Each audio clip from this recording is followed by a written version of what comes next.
Dream flower IVF centre എന്തുകൊണ്ട് ഒരാൾ choose ചെയ്യണം എന്നുള്ളതാണ് ചോദ്യം.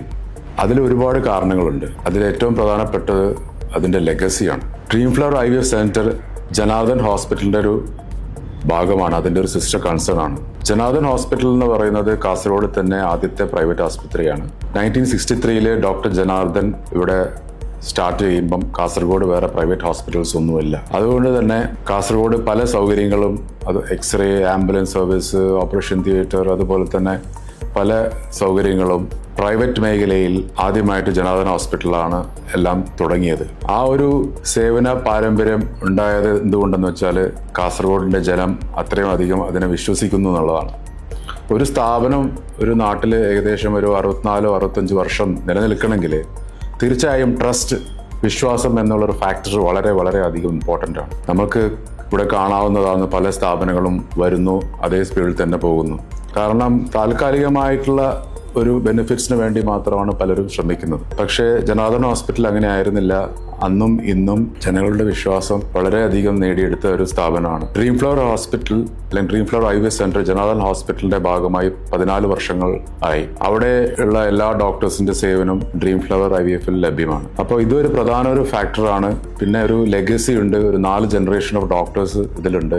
ഡോക്ടർ ജനാർദ്ദന്റെ ഫാദർ തൊട്ട് അത് കഴിഞ്ഞിട്ടുള്ള 2 ജനറേഷൻസ്, ടോട്ടൽ 4 ജനറേഷൻസും ഈ ഫീൽഡിൽ തന്നെ ഇൻവോൾവ് ആണ്. പിന്നെ ഈ ഡ്രീം ഫ്ലവർ IVF സെന്ററിന്റെ ഒരു ലൊക്കേഷൻ എന്ന് പറയുന്ന കാസർഗോഡിന്റെ മധ്യഭാഗത്തിലാണ്. വളരെ എളുപ്പം കണക്ട് ചെയ്തിരിക്കുന്ന ഇന്റർനാഷണൽ എയർപോർട്ട്, മാംഗ്ലൂർ ഇന്റർനാഷണൽ എയർപോർട്ടായിട്ട് ദൂരം ഒരു 50 കിലോമീറ്ററേ ഉള്ളൂ. 3/4 മണിക്കൂറിൽ എത്താവുന്നതാണ്. അതുകൊണ്ട് തന്നെ ഇന്റർനാഷണൽ പേഷ്യൻസ് വരുമ്പം വളരെയധികം അവർക്ക് വന്ന് എത്താൻ എളുപ്പമുണ്ട്.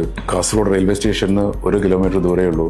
KSRTC ബസ് സ്റ്റാൻഡിൽ നിന്ന് 50 മീറ്റർ ദൂരേ ഉള്ളൂ. സോ ലൊക്കേഷൻ വളരെ കൺവീനിയന്റ് ആണ് ദൂരെ നിന്ന് വരുന്ന ആൾക്കാർക്ക് ഇവിടെ വന്ന് എത്തിപ്പെടാൻ. അതേപോലെ തന്നെ ഇൻഫ്രാസ്ട്രക്ചറിന്റെ കാര്യം പറയുകയാണെങ്കിൽ ഇപ്പോൾ സ്ഥിതി ചെയ്യുന്ന ഡ്രീം ഫ്ലവറിന്റെ ഈ ഒരു ഫെസിലിറ്റീസ്, നമ്മൾ സൗത്ത് കൊറിയയിൽ തന്നെ ഒരു വളരെ വലിയ ഒരു ഹോസ്പിറ്റലുണ്ട്, ഗ്വാഞ്ചോ എന്ന് പറയുന്ന സ്ഥലത്ത്. അത് ഒരു വുമൺസ് ഹോസ്പിറ്റലാണ്.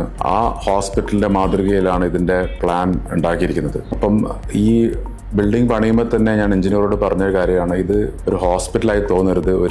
വന്നാൽ ഒരു പേഷ്യൻറ്റിന് ഒരു വളരെ കംഫർട്ടബിൾ ആയിട്ടുള്ള ഒരു വീട് പോലെ ഒരു ആംബിയൻസ്, നല്ലൊരു ആംബിയൻസ് ഉണ്ടാവണം എന്നുള്ളത്. അപ്പോൾ ആ ഒരു പേഷ്യൻറ്റിൻ്റെ ഒരു കംഫർട്ടും കൂടി നോക്കിയിട്ടാണ് ഇത് പ്ലാൻ ചെയ്തിരിക്കുന്നത്. അപ്പം ഇൻഫ്രാസ്ട്രക്ചറിൽ തന്നെ നമുക്ക് വേണ്ടിയിരിക്കുന്നത് നല്ല ഫെസിലിറ്റീസും നല്ലൊരു ലാബുമാണ്. അപ്പം ഇവിടുത്തെ ലാബ് എന്ന് പറയണമെങ്കിൽ കംപ്ലീറ്റ്ലി സ്റ്റെയിൻലെസ് സ്റ്റീൽ മോഡുലാർ ലാബാണ്. അപ്പോൾ അതിൽ ഉണ്ടാകുന്ന ഓരോ എക്യുപ്മെൻറ്റും ഏറ്റവും ക്ലാസി ആയിട്ടുള്ള എക്യുപ്മെൻറ്റ്സ് ആണ്. പലതും ഇമ്പോർട്ട് ചെയ്തിരിക്കുന്നതാണ്. യൂറോപ്യൻ കൺട്രീസിൽ നിന്ന് ഇമ്പോർട്ട് ചെയ്ത പല മെഷീൻസും ഉണ്ട്, ഇൻക്യുബേറ്റേഴ്സ് ഉണ്ട്. അതുപോലെ ഏറ്റവും നൂതനമായ AI ടെക്നോളജി ഉപയോഗിക്കുന്ന ടൈം ലാബ്സ് എംബ്രിയോസ്കോപ്പും ഇവിടെ കാസർഗോഡ് ഡ്രീം ഫ്ലവേഴ്സ് IVF സെന്ററിൽ കേരളത്തിൽ തന്നെ ആദ്യത്തെ ഇൻസ്റ്റലേഷൻ ആയിരുന്നു. അതേപോലെ തന്നെ സിസ്റ്റം എന്ന് പറയുന്ന ഒരു വേൾഡ് ക്ലാസ് ഇൻക്യുബേറ്റേഴ്സ് ഉണ്ട്, മൈക്രോസ്കോപ്സ് ഉണ്ട്.